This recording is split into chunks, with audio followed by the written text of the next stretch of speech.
Class 12 history के आज के हम डिस्कस करेंगे 1.2 पीजेंट्स एंड देयर लैंड्स। और हम पीजेंट, जमींदार and the state, Mughal agrarian society यानी कि किसान, जमींदार और राज्य, मुगल ग्रामीण समाज, कृषि समाज 16वीं और 17वीं शताब्दी का अध्ययन कर रहे हैं, पढ़ रहे हैं। 1.2 पीजेंट्स एंड देयर लैंड्स। हम आज जानकारी प्राप्त करेंगे कि मुगल साम्राज्य में किसानों को क्या कहते थे और उनकी ज़मीनें कितनी होती थी, ज़मीनें कितनी प्रकार की थी, किसान कितने प्रकार के थे, कैसे खेती होती थी, उसको देखेंगे हम। पेपर में क्वेश्चन आएगा तो 3 मार्क्स का आ सकता है, 1 मार्क्स का आ सकता है, किस तरह से क्वेश्चन बन सकते हैं। चलिए शुरू करते हैं, किसान और उनकी ज़मीन। अब the term which Indo Persian sources of the Mughal period most of frequently used to denote a peasant was raiyat, plural form riaya और मुजरियान। यहाँ पर आप बात करोगे कि अगर हम मुगल एम्पायर की बात करेंगे तो मुगलों की जो ऑफिशियल लैंग्वेज थी, मुगल साम्राज्य में जिस आधिकारिक भाषा का वो प्रयोग करते थे वो पर्शियन यानी पारसी भाषा थी, उनकी फारसी भाषा थी।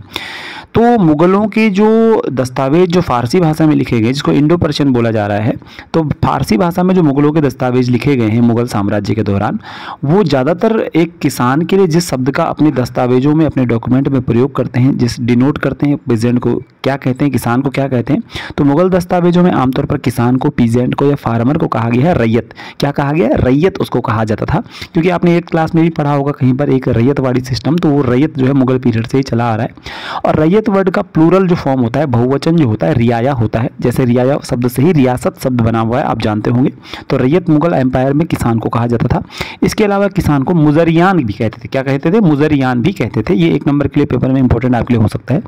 इन addition we also encounter the terms kisan और आसामी। मुगल एम्पायर में हम ये भी देखते हैं कि वहाँ पर जो अपने पीजेंट को किसान भी कहा जाता था, जैसे कि आज भी किसान कहते हैं, और आसामी भी कहा जाता था। आसामी का मतलब असम का रहने वाला, अभी यहाँ पर ऐसा नहीं है, इसका मतलब आसामी, ठीक है, आसामी भी कहा जाता था। तो यहाँ पर आप ध्यान से याद रखिएगा कि मुगल पीरियड में रियाया, रैयत, मुजरियान, किसान, आसामी या पीजेंट को, किसान को संबोधित किया जा रहा है। संस्कृत में तो खैर कृषक कहा जाता है, सबको मालूम है। Sources of the 17th century refer to 2 kinds of peasants. अब यहाँ पर 2 काइंड्स ऑफ पीजेंट्स की बात करते हैं। अगर आपका क्वेश्चन आता है कि how many kinds of peasants were there in the Mughal empire mostly, तो एनसीईआरटी में लिखा हुआ है कि भाई किसान 2 प्रकार के मुख्य तौर पर मुगल साम्राज्य में थे, टाइप है इनमें। एक को कहते हैं खुद कास्त किसान, दूसरे को कहते हैं पाही कास्त किसान। किसान 2 काइंड के, 2 तरह के किसान वहाँ पर होते थे। एक को कहते हैं खुद कास्त, एक को कहते हैं पाही कास्त। अब खुद कास्त क्या होता है, पाही कास्त क्या होता है, मैं आपको समझाता हूँ। खुद का मतलब होता है सेल्फ, यानी खुद, जो आदमी खुद काम करता है, और कास्त मतलब खेती करता है। कास्त मतलब होता है खेती करना, जैसे एक शब्द बना हुआ काश्तकार। पाही का मतलब होता है बाहर, बाहर जो खेती करे। कास्त मतलब बाहर, कास्त मतलब खेती यानी बाहर करे खेती। अब बाहर और अंदर का मतलब क्या है, देखिए, the former were residents of the village in which they held their lands and the latter were non resident cultivators who belong to some other village.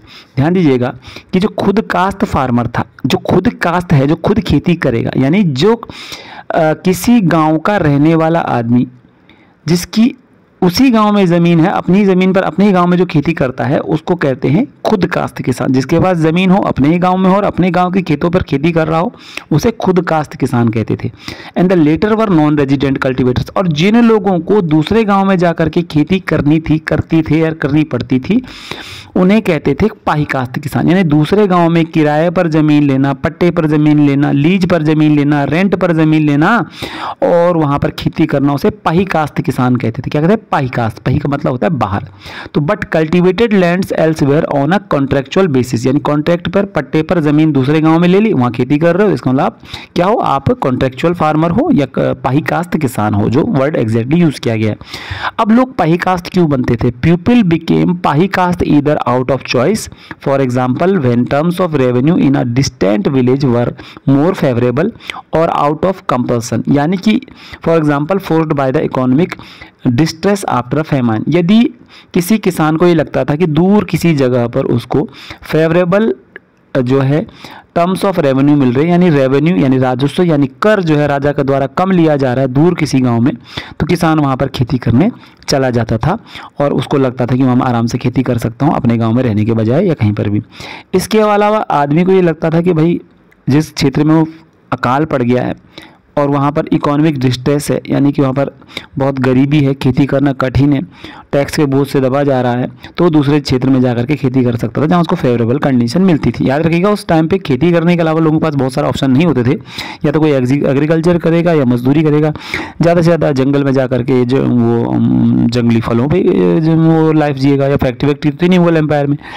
तो इस तरह से वहाँ पर लाइफ जी जा रही थी। तो कुल मिलाकर के अभी तक हमारी जो जानकारी है वो हमको जानकारी मिली है कि मुग़ल एम्पायर में पीजेंट को क्या कहते थे। तो मुग़ल एम्पायर में पीजेंट को कहते थे मुजरियान, पीजेंट को कहते थे आसामी, पीजेंट को कहते थे हम किसान, और सबसे फेवरेट वर्ड पीजेंट को कहते थे रैयत।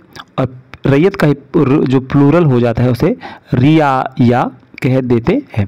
अगर हम बात करें how many types of farmer were there in the Mughal empire, तो एक को कहते थे खुदकास्ट और एक को कहते थे pahikasht. Khudkasht who practise the agriculture on his own land in his own village, and pahikasht means the peasant the farmer who go to the another village and take the land on lease and on rent and then practise agriculture.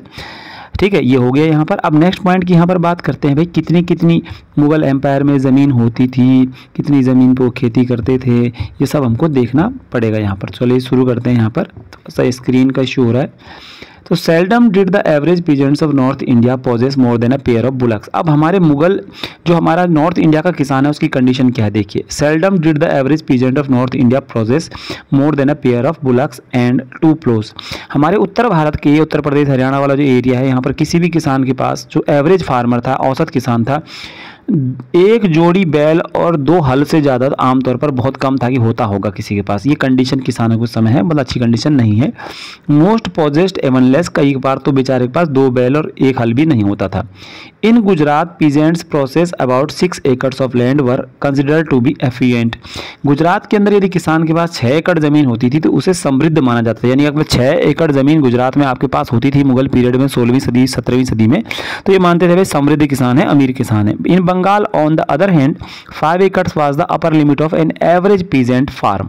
यानी अगर आप बंगाल की बात करोगे तो आपके पास वहाँ पर जो है 5 एकड़ तक ज़मीन है, तो वो वहाँ पर एक अमीर किसान, ठीक ठाक किसान माना जाता था।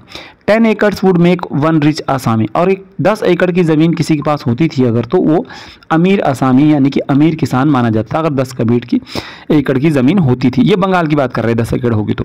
Cultivation was based on the principle of individual ownership. अब ओनरशिप लैंड का क्या होता है यहाँ पर ध्यान दीजिएगा। जैसे कि आपने देखा हुआ through the eyes of travellers में बर्नियर कहता है कि इंडिया में जो है रूलर, जो राजा होता है, मुगल एम्परर होता है, वो लैंड का ओनर है। बट अबुल फजल ने ये भी कहा था कि भाई राजा तो लैंड का ओनर नहीं, इंडिविजुअल ओनरशिप है। राजा का मालिक तो यहाँ पर किसान होता है भारत में खेतों का। तो यहाँ पर क्लियर हो गया कि प्रिंसिपल ऑफ इंडिविजुअल ओनरशिप था वहाँ पर। खेत ज़मीन का मालिक कौन होता था मुगल एम्पायर में? वो ज़मीन का मालिक फार्मर ही होता था। व्यक्तिगत भूस्वामित्व था, लोग अपनी अपनी ज़मीन के खुद मालिक थे। ये क्लियर है, ध्यान दीजिएगा। तो peasants lands were bought and sold in the same way as the lands of other property owners. यानी ज़मीन जो किसानों की होती थी उसे उसी तरह से खेत बेचा जा सकता था, खरीदा जा सकता था जैसे कोई और भी संपत्ति को बेचा और खरीदा जा सकता था। यानी किसानों पर कोई दबाव नहीं था, किसान अपनी ज़मीनों के मालिक थे, उनको टैक्स चुकाना था बस, और ज़मीन के मालिक वो खुद थे, उसे ज़मीन को बेच सकते थे, वो खरीद भी सकते थे। तो ये पूरी कहानी यहाँ पर दिखाई जा रही है। This 19th century description of peasant holdings in the Delhi Agra region would apply equally in the 17th century। जो यहाँ पर जो 19वीं सदी का डिस्क्रिप्शन दिया गया, 19th century डिस्क्रिप्शन पीजेंट जो आज की कंडीशन है 19वीं सदी में जो किसानों की दिल्ली आगरा क्षेत्र में, ऐसी ही कंडीशन 17वीं सदी में भी मुगल इंडिया में थी, क्योंकि वहाँ पर भी उस समय भी लगभग ऐसी ही कंडीशन थी। द कल्टिवेटिंग पीजेंट्स यानी जो किसान थे, जो खेती करते, जिन्होंने आसामी कहते थे, who plough up the field, जो कि खेती करते थे, mark the limits of each field, और अपने खेतों की उचित दूरी पर वो मार्क कर देते थे, है ना, फॉर आइडेंटिफिकेशन, ताकि पहचान हो जाए। डिमार्केशन यानी बाड़ाबंदी, डिमार्केशन यानी वो थोड़ा बहुत वहाँ पर निशान बना देते थे, डिमार्केशन कर देते थे, घेराबंदी कर देते कहाँ तक उनका खेत है। विद बॉर्डर्स ऑफ अर्थ यानी कि धरती का एक बाड़ाबंदी कर देते थे, उठी हुई जो बाउंड्री बना देते थे धरती का, जैसे मेड़ कहते हैं। ब्रिक ईंटें लगा देते थे, थॉर्न कटीली झाड़ियाँ लगाते थे, so that thousands of such fields में be counted in a village, इस तरह से हजारों जो खेत होते थे गांव में, इनको गिना जा सकता था। तो कुल मिलाकर के क्वेश्चन पे दोबारा आते हैं। क्वेश्चन हमारे पास क्या है, पीजेंट्स एंड देयर लैंड्स। यहाँ पर हमने बात आज क्या क्या की है कि पीजेंट्स के नेम क्या क्या थे मुगल एम्पायर में। दूसरा पॉइंट हमने बात किया टाइप्स ऑफ पीजेंट्स क्या था, खुद का पाहिकास था। तीसरा हमने बात करी कि उनके पास लैंड कितना होता था, तो यूपी में तो 5 एकड़, गुजरात में 6 एकड़ हो गया, बंगाल में भी 6 एकड़ है, ठीक है। इसके अलावा 10 एकड़ होगा बंगाल में, तो बहुत अमीर हो जाएगा। बंगाल में 6 एकड़ का एरिया है। और किसान के पास आमतौर पर जो है उत्तर प्रदेश या नॉर्थ इंडिया किसान के पास भाई एक जोड़ी बैल और 2 हल से ज़्यादा तो होता नहीं था, ये उम्मीद की जा रही है। अमीर किसान होगा बंगाल में तो 10 एकड़ से ज़्यादा ज़मीन होती थी उसके पास। अगर बात करेंगे ओनरशिप ऑफ लैंड की, तो भाई साहब मुगल एम्पायर में किसान खेत का मालिक था, इंडिविजुअल लैंड ओनरशिप का थ्योरी वहाँ पर चलता था। अजीब सा थोड़ा सा टॉपिक है, लेकिन थोड़ा ध्यान रखिएगा, खुदकास्ट, पहिकास और मुजरियान रियाया जैसे वर्ड बहुत इंपॉर्टेंट हो जाते हैं। चलिए, वीडियो को देखने के लिए आपको बहुत बहुत धन्यवाद। Thank you.